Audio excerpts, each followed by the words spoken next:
Joining me right now is the Heritage Foundation president, Kevin Roberts. Kevin, it's great to see you. Thanks very much for weighing in as we see China now try to become the diplomat of the world, telling us about this ceasefire expectation.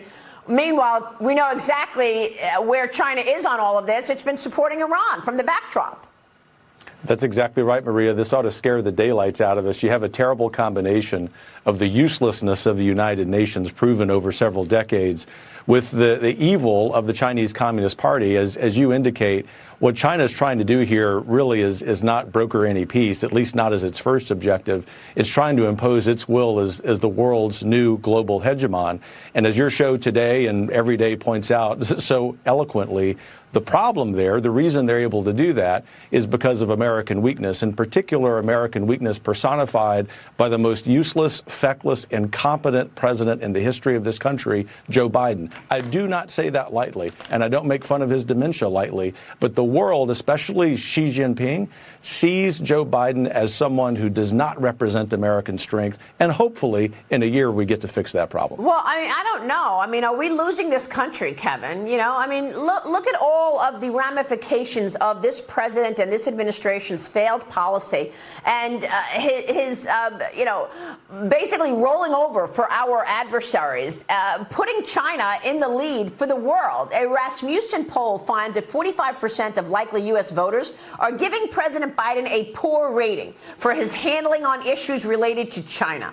Just 35% of voters give Biden a good or excellent rating on his handling of China, Kevin. We know how important this is and how significant his lack of leadership on China, what that has meant for this country, Kevin. What are we going to do in terms of trying to have some national security and leadership in place for America?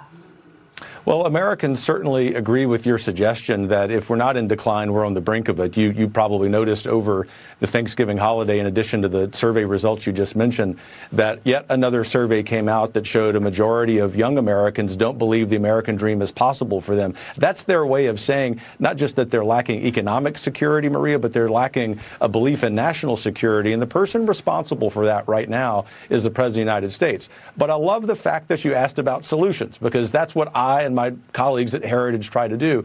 We believe, in fact, that we're very grateful, first of all, that the House has a conservative majority led by a great conservative speaker. That is essential for holding the line over the next year in terms of policies and ideas.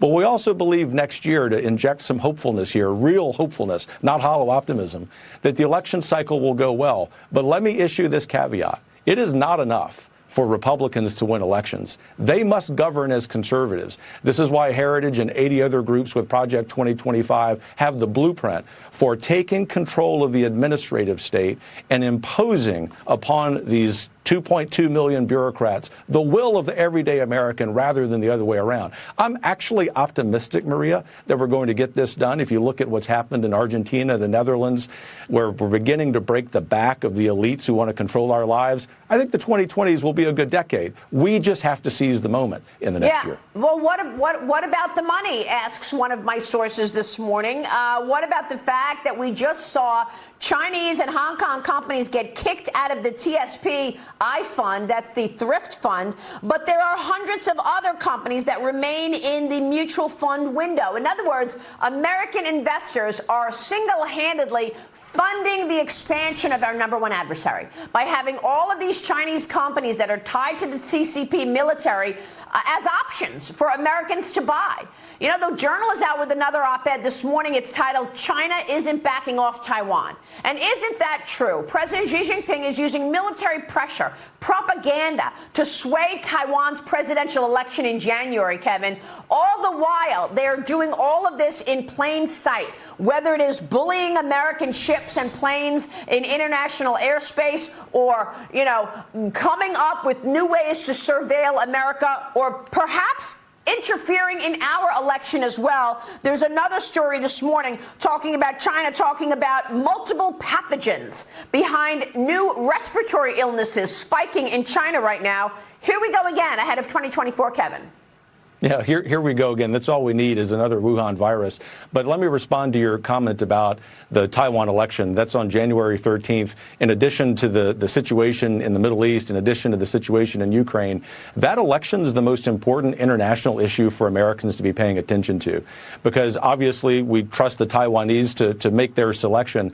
But what the Chinese Communist Party is trying to do is affect that election so that it's won by a party that is frankly rather appeasing when it comes to Xi Jinping and his minions. And so American interest is to be defending Taiwan. It is to contribute to their military defenses. It's what we should have been doing all along. It's an example, yet another example of what Biden has failed to do. But ultimately, it leads to this, Maria.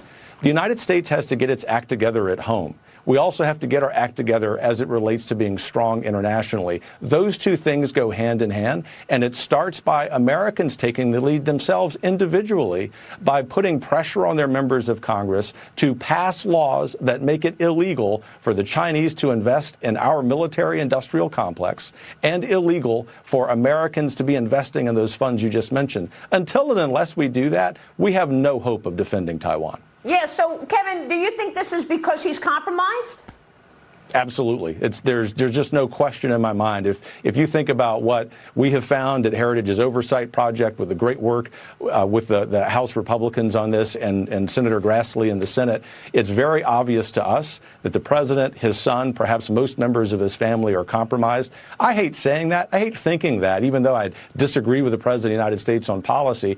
But ultimately, this is the kind of thing that we have to highlight from the standpoint of policies and ideas next year so that the American people understand what is at stake next year. It's not just about the Republican and Democrat nominee. It's about the American future. Yeah, that's a great point. And there's a whole lot of censorship going on by the White House and this administration to ensure that the American people do not understand what you've just highlighted. Kevin, it's great to talk with you this morning. Thank you, sir. Thanks. Kevin Roberts.